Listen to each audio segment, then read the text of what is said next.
ধন্যবাদ আজকের অনুষ্ঠানের সভাপতি মহোদয়কে।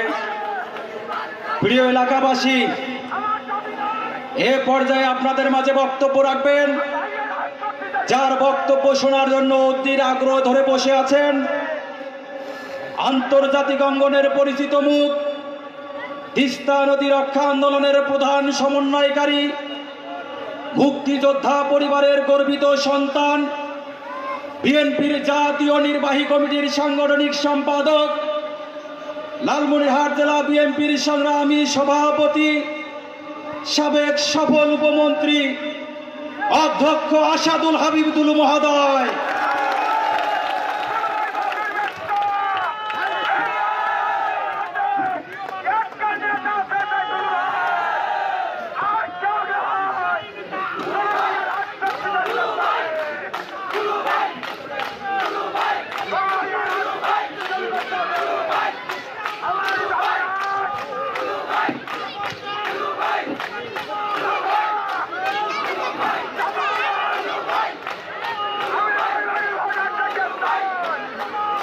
বিসমিল্লাহির রহমানির রহিম।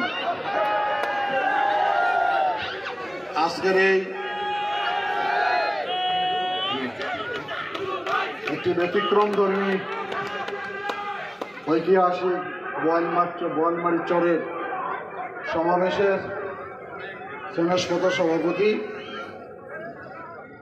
কুলাঘাট ইউনিয়ন পরিষদের বারবার নির্বাচিত চেয়ারম্যান,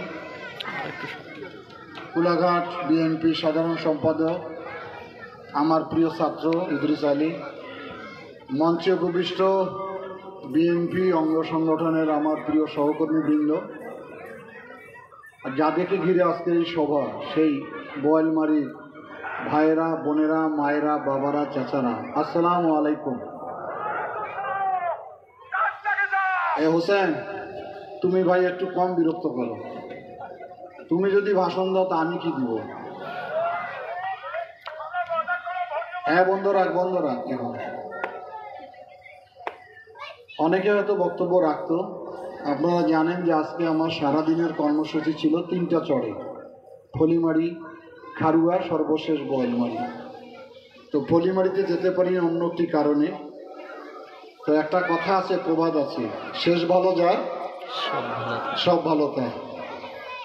তো এই বোয়ালমারী থেকে আমার কাশেম ভাইয়ের ছেলে জাহাঙ্গীরা কয়েকবার আমার কাছে গেছে, গিয়ে বলে স্যার প্রথমে বোয়ালমারীতে যেতে হবে। তা বলে তখন তো আমার অনেক ব্যস্ততা থাকবে, আমি এমন সময় যাব যখন আমার ব্যস্ততা থাকবে না। তা আমি